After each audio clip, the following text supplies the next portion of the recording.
চট্টগ্রামে আইনজীবী সাইফুল ইসলাম আলিফ খুনের মামলায় প্রধান আসামি চন্দন দাসের ৭ দিন এবং আরেক আসামি রিপন দাসের ৫ দিনের রিমান্ড মঞ্জুর করেছেন আদালত।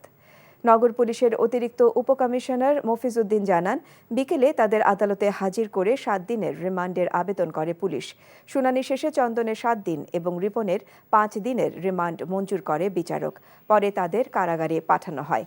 বুধবার কিশোরগঞ্জের ভৈরব থেকে চন্দনকে এবং পরদিন চট্টগ্রামের আনোয়ারা থেকে রিপনকে গ্রেপ্তার করা হয়। গত ২৬ নভেম্বর সনাতনী জাগরণ জোটের মুখপাত্র চিন্ময়ের জামিন নামঞ্জুর হওয়ার ঘটনায় আদালত এলাকায় ব্যাপক সংঘর্ষ হয়।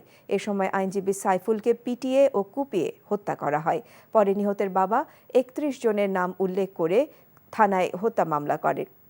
হামলার ঘটনায় এ পর্যন্ত ৬টি মামলায় গ্রেপ্তার করা হয়েছে ৪১ জনকে। তাদের জন্য চন্দন দাস ৭ দিন এবং রিপন দাস ৫ দিনের রিমান্ড আবেদন মঞ্জুর করেছে।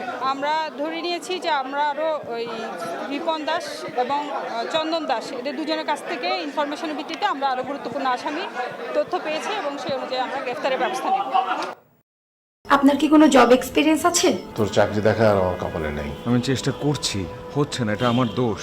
টাকা হলে মানুষের অবস্থান পরিবর্তন হয়, কিন্তু রুচির না। এমন ছেলের কাছে বিয়ে হলে যে কোনো মেয়ের আর্থিক নিশ্চয়তা থাকবে। টাকা পয়সা কি সব? আর একটা প্রাইভেট চাকরি করে তো সরকারি চাকরির জন্য চেষ্টা করা যায়। বেসরকারি চাকরি করতে গেলেও টাকা লাগে, লিঙ্ক লাগে, যেটা কোনোটাই আমাদের নেই। জীবনটাকে সবসময় সহজভাবে দেখবে। অর্থ মূল্য ছাড়া কোনো কাজের কোনো মূল্য কেউ দিতে চায় না। বিয়ে করে ফেলো আমাকে। খাওয়াবো কি তোমাকে আমি? বেকার ছেলে মুখ দেখাটা একটা বিরক্তিকর। এক রত্তি বেঁচে থাকার গল্প, আর সত্যি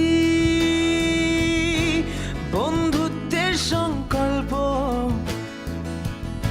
সেটা অল্প অল্প করে বদলে যাচ্ছে। গল্প